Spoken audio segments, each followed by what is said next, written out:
We begin our show in South Phoenix. Sky 12 Pictures here live over the area of 19th Avenue and Durango in South Phoenix. This is right off the I-17. This kind of curves down south of downtown.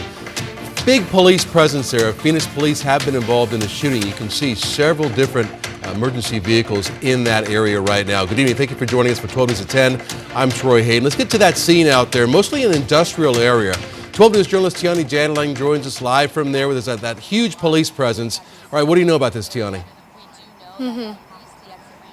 Troy, exactly that. I'm in between I-17, the frontage, that is the off-ramp in Hilton Avenue. You're right, an industrial area, but you see a heavy police presence behind me. We can't zoom in at this very moment, but police presence at the beginning of the off-ramp, again, at the end of the off-ramp. Nobody's really able to access this area, but as you mentioned, Phoenix PD confirming for us tonight that it is an officer involved shooting. A public information officer is on their way to give us more details at this moment, but again, a heavy police presence on both ends. I've been told there are firefighters here, fire engines trying to help the incident. I was told that there could be a body on the street. We are not sure. We will get those information and those details for you from the PIO as those information and those details become more clear at this moment. So, Tiani, the reason we can't zoom in there is because you believe that somebody is there, dead in the street. Now, as far as you know, I mean, it's not a police officer, correct? We don't know who that person may be or whether or not somebody is actually down.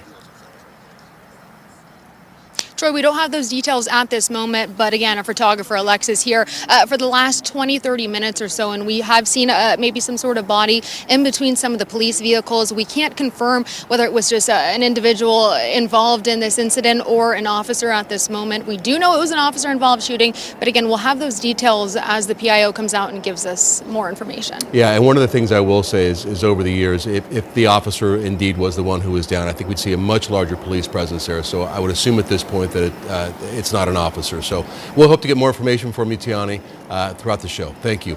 Now to a 21-year-old in West Phoenix being indicted on 3 counts of child sex trafficking. The victim in this case, a 16-year-old girl. The Maricopa County Attorney's Office says the girl was found in an area being called The Blade, and apparently that's a hot spot in Central Phoenix known for prostitution and sex trafficking. County Attorney Rachel Mitchell says law enforcement is stepping up operations in The Blade to try to put a stop to those crimes. 12 News journalist Chase Golightly, you were actually in The Blade tonight, and I have to say, Chase, I've been here a long time. I never heard of that area being called The Blade. Me neither, Troy, but apparently The Blade is a 3-mile stretch along 27th Avenue from Indian School to Northern, just west of the I-17 there. It's also in the same area as Grand Canyon University. Now complaints from GCU and from neighbors are causing law enforcement to ramp up operations in that area. This is really hurting our community because they're seeing literally at the foot of their drives, criminal activity. Maricopa County Attorney Rachel Mitchell says for more than a decade, this area of 27th Avenue has been known for prostitution and trafficking. What we're hearing on a national level is that it's third behind only New Orleans and Las Vegas in terms of its concentration of sex trafficking. It's called The Blade. Once the sun goes down, you can see women walking along the streets, talking with drivers who stop by. But that's not all neighbors have reported. So you see drugs with that. You see needles. Neighbors have reported seeing used condoms. You see violent acts taking place. Multiple Valley law enforcement agencies started Operation New Beginning to combat sex trafficking and prostitution. In one case, Phoenix police say they found a 16-year-old girl reportedly waving at cars wearing scantily clad clothing who was being trafficked. Mitchell says law enforcement has come into contact with several young victims. On average is 14, 15, but they enter earlier than that even, 13, 12. It's just incredible to even contemplate. In this case, arrest documents report the 16-year-old victim had condoms and a room key to a nearby motel. The name that room was reportedly under, 21-year-old Camarion Reynolds. He was arrested and indicted on 3 counts of child sex trafficking. Arrest documents claim he admitted to renting the hotel room for the victim and knew she was prostituting herself. Mitchell says her office has prosecutors that specialize in sex trafficking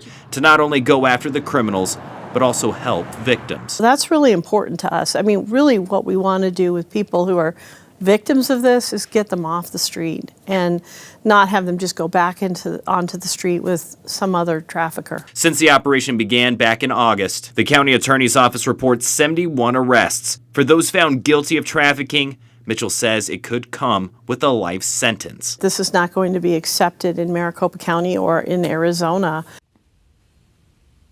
Now, this operation is still ongoing. I did speak with some neighbors along 27th Avenue who told me they do see prostitution in front of their homes on a regular basis. They have also noticed a heavier police presence going after these crimes. We're live in the studio. Chase Golightly, 12 News. Yeah, and you got all that video we saw with people you would assume, prostitutes or sex trafficking happening out there just tonight in a very short amount of time. We were only out there for a couple hours. We went there right after we spoke with the county attorney, and it was right when the sun was going down.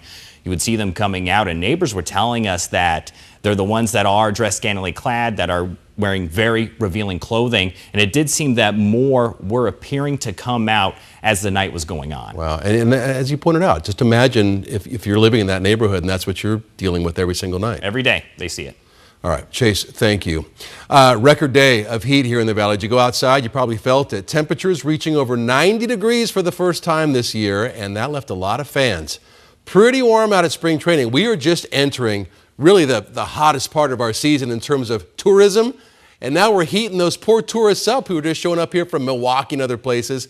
So they're out there. Extra Innings Fest is going to be this weekend. So people who are out and about, Lindsay, get ready for some warm temps. Yeah, pre-hydrate because we will have several hours of temperatures in the 90s tomorrow. Tomorrow is going to be the hottest February day that we've ever had. And if you were out there today, tomorrow is going to be even hotter by a couple degrees. We topped out at 92 today. We set a record not only for the day, but for the month, and tomorrow we're headed for 94. It's 78 now. We are still above the average high temperature for the day, and it's 10:07 at night. 3 to 5 p.m. This is what you can expect at those spring training games this weekend. About 94 degrees tomorrow under a mostly sunny sky. Same thing on Sunday, 93. Sunny skies expected.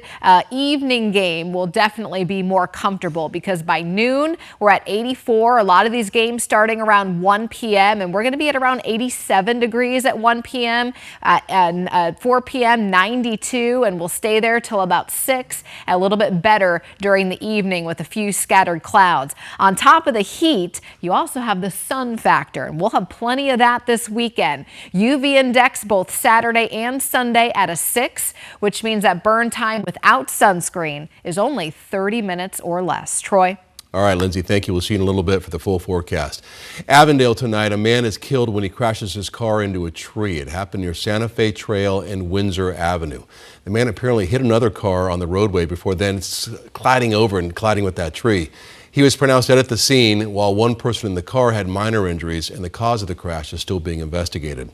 An update now on the investigation into Coolidge High School athletics following an incident at a playoff basketball game last week. All Coolidge sports teams were put on probation because of charges of racist actions at that game. But a Pinal County judge has granted a temporary restraining order in favor of Coolidge, reinstating the boys basketball team into the AIA postseason bracket. It comes after an investigation into harassment and discrimination at the playoff basketball game between Coolidge and Chinley, and that's a school on the Navajo Nation. There were charges of name calling and spitting from some fans. But now the Snowflake versus Coolidge semifinal game is set for tomorrow. Sheriff's deputies and the FBI continue to work the Nancy Guthrie case. The 84-year-old now has been missing since February 1st. More than 1,000 new tips have come in since the Guthrie family announced that $1 million reward. And today the Pima County Sheriff's Department said the case is far from cold. So far in the investigation, the best publicly released evidence is this. It's the video of a masked man at the 84-year-old's doorstep the night she disappeared. DNA from inside Nancy's house and a glove have yielded no leads, at least not publicly at this point. And last night, Fox News received some video here, and it shows a speeding SUV in the area the night Nancy disappeared and along that same time frame. Savannah Guthrie took to Instagram today, posting a clip from the Today Show explaining how tipsters can claim that reward money and still remain anonymous.